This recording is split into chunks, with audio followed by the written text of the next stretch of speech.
Assalamualaikum warahmatullahi wabarakatuh. Nama saya Angela Panjidana Kosasi dari kelas 12 MIPA 7 absen 3. Di sini saya akan memaparkan materi tentang politik luar negeri Indonesia pada masa Orde Baru. Pada masa Orde Baru terjadi perubahan pola hubungan luar negeri bangsa Indonesia. Pada masa itu, Presiden Soeharto berupaya menjadikan politik luar negeri Indonesia sebagai sarana mewujudkan stabilitas ekonomi. Menurut Presiden Soeharto, stabilitas ekonomi tidak dapat terlaksanakan tanpa hubungan baik dengan negara-negara tetangga. Pada awal pemerintahan Orde Baru, pemerintah berupaya memperbaiki hubungan dengan Malaysia. Pada tanggal 11 Agustus 1966, pemerintahan Indonesia menandatangani normalisasi hubungan Indonesia dengan Malaysia. Dalam kesepakatan tersebut, pemerintahan Indonesia mengaku Malaysia sebagai negara berdaulat.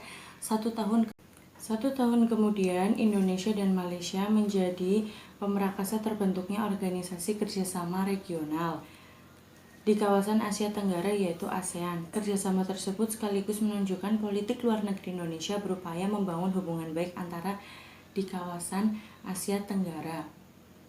Pada masa Orde Baru, pemerintahan juga menjalin hubungan dengan Amerika Serikat. Hubungan tersebut tidak hanya terbatas pada hubungan ekonomi, tetapi juga hubungan militer dan kebijakan-kebijakan nasional yang mendapatkan pengaruh dari hubungan tersebut. Oleh karena itu, pada masa Orde Baru Indonesia menjadi negara dunia ketiga yang cukup disegani dalam pergaulan internasional. Politik luar negeri yang diterapkan pemerintahan Orde Baru berhasil meningkatkan posisi tawar Indonesia secara global. Kondisi tersebut dibuktikan dengan ditunjuknya Indonesia sebagai Ketua Pertemuan Organisasi Kerjasama Ekonomi Asia Afrika atau APEC dan Ketua Konferensi Tingkat Tinggi Non-Blok pada periode 1990-an. Selain itu, Indonesia tergabung dalam Organisasi Negara-Negara Pengeksplor Minyak atau OPEC.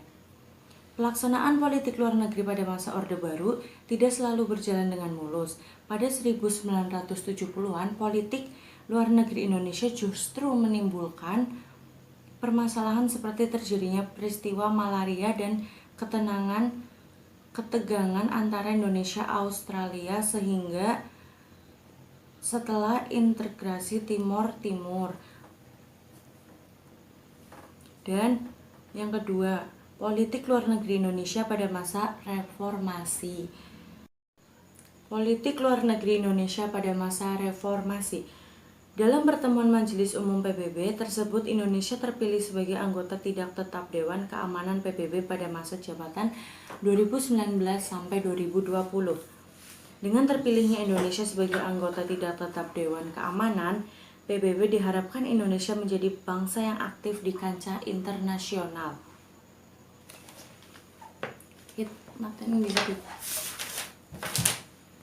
Masa reformasi dimulai sejak kepemimpinan Presiden Baharudin Yusuf Habibie. Pada masa pemerintahannya, Presiden Baharudin Yusuf Habibie Indonesia berupaya mengembalikan kepercayaan dunia internasional terhadap Indonesia. Sebagai langkah awal pemulihan hubungan luar negeri Indonesia, Presiden Baharudin Yusuf Habibie memberlakukan referendum di Timor Timur. Dengan memberlakukan referendum di Timor Timur, Indonesia dapat terbebas dari tuduhan pelanggaran HAM. Politik luar negeri Indonesia mengalami perbaikan pada era pemerintahan Presiden Susilo Bambang Yudhoyono. Dalam 2 periode pemerintahannya, Presiden Susilo Bambang Yudhoyono berhasil menjalin kembali kerjasama dengan banyak negara. Kerjasama yang dilakukan pemerintahan berhasil Indonesia berdampak positif bagi penanganan konflik di Aceh. Pada tahun 2005, pemerintahan Indonesia berhasil menyelesaikan konflik Aceh dengan mediasi mantan Presiden Finlandia Martti Ahtisaari. Kondisi tersebut menunjukkan dunia internasional kembali menaruh perhatian kepada Indonesia. Pada masa pemerintahan Presiden Joko Widodo, pemerintahan Indonesia terlibat aktif dalam pergaulan internasional.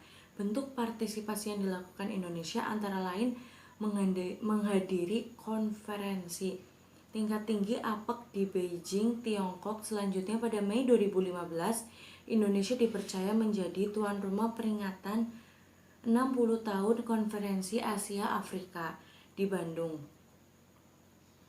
Terima kasih. Wassalamualaikum warahmatullahi wabarakatuh.